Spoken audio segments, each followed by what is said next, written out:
É fácil notar que os Estados Unidos e o Brasil têm várias qualidades e defeitos em comum. Ambos foram descobertos na época das grandes navegações, foram colônias de outros países e conviveram com a escravidão. Hoje, esses gigantes países compartilham de enormes populações, dimensões continentais e economias poderosas. Mas, apesar de tantas semelhanças atuais e históricas, esses países se distanciaram na questão da produção e da riqueza.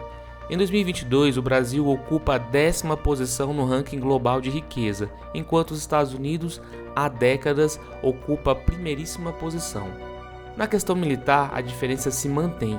Enquanto os Estados Unidos é hoje a maior potência militar, o Brasil é a 10ª posição na escala global, atrás de Índia, Paquistão e Japão.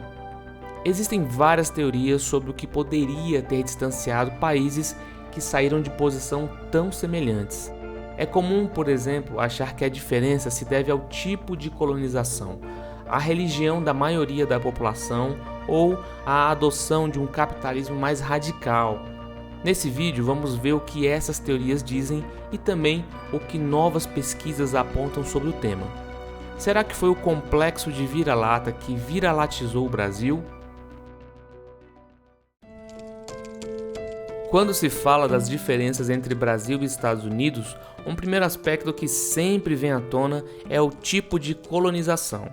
A portuguesa, de exploração, versus a britânica, de povoamento.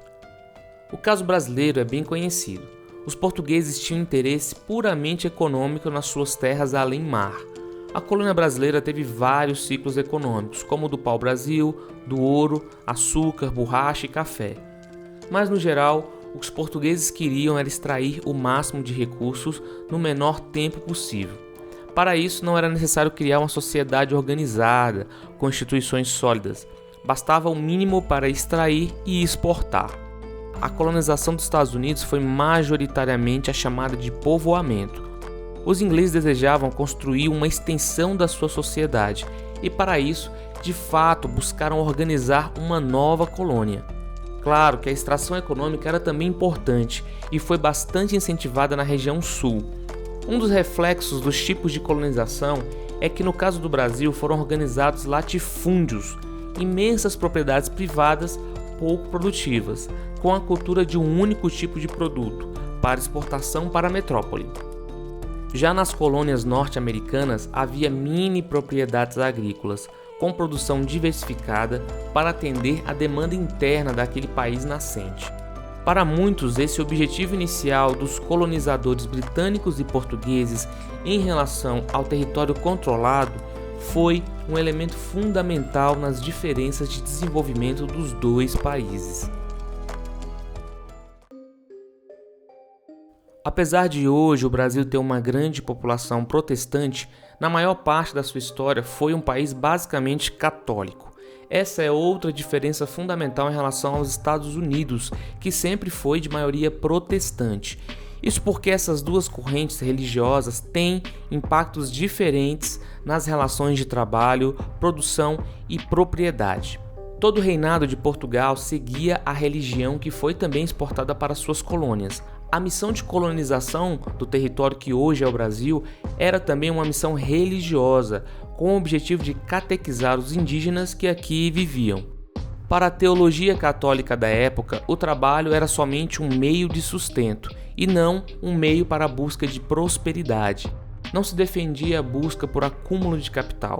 Além do essencial, o trabalho era visto como punição por algum pecado. Já para os protestantes que desembarcaram nas 13 colônias, o trabalho era visto como a missão dada por Deus. Através do desenvolvimento das empresas, o homem afirmaria sua superioridade de espírito sobre a matéria, e assim conseguiria prestar sua sincera homenagem a Deus. O acúmulo de capitais e a multiplicação de empresas era um sucesso não só material, mas também religioso. Essa aliança entre religião e capitalismo representou um diferencial dramático no desenvolvimento dessas colônias ao norte.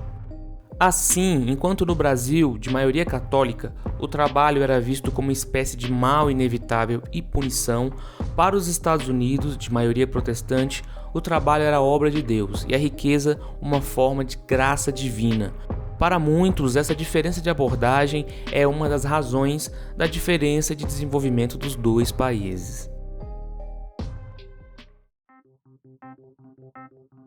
Os aspectos comentados anteriormente são bem importantes e bastante comuns nas discussões sobre esse assunto, mas não são suficientes para explicar a distância entre esses países.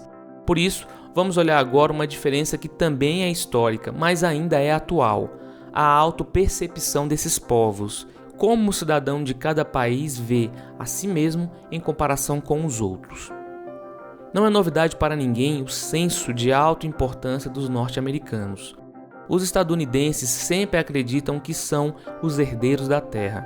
Como vimos, os primeiros colonos que lá chegaram tinham por missão criar uma sociedade ideal, inclusive do ponto de vista religioso. A crença de que esse era o povo escolhido por Deus e deveria expandir seu domínio pelo mundo era chamada de O Destino Manifesto. Esse foi um dos motivos da expansão dos domínios a oeste das 13 colônias, o que gerou sua atual extensão continental e a saída para 2 oceanos. É um sentimento presente ainda hoje, com o novo Make America Great Again e seu protagonismo no cenário internacional. Já o povo brasileiro tem um perfil praticamente oposto, o conhecido complexo de vira-lata. Para muitos, o que o brasileiro tem e faz de único sempre vale menos do que qualquer outra nacionalidade. Imaginamos que a corrupção aqui é a maior do mundo, a violência é a pior, as empresas são medíocres e por aí vai. No entanto, basta olhar qualquer ranking internacional para ver que geralmente estamos na média ou apenas ruim, raramente somos de fato os piores. E ainda, tem várias áreas em que nos destacamos, como cultura, esporte, meio ambiente e diversas empresas que fazem sucesso internacional. O famoso jeitinho brasileiro é um exemplo do complexo de vira-lata. O brasileiro acha que somente aqui temos formas de contornar regras e fazer gambiarras, mas a verdade é que nos Estados Unidos não é diferente. Inclusive, é possível afirmar que lá eles evoluíram esse conceito até se tornar um mecanismo de desenvolvimento econômico. Quem conhece a história da Apple, do McDonald's e do Uber sabe que os americanos são experts em burlar regras e criar atalhos. A diferença é que lá há um ambiente favorável para esses jeitinhos serem considerados eficientes ao ponto de virarem grandes negócios. Assim, o jeitinho americano pode ser um jeitinho brasileiro, com mais confiança e financiamento. De toda forma, é evidente que a sensação de importância dos americanos contribui para a sua liderança não só na economia, mas em diversas áreas como cultura, esporte e política.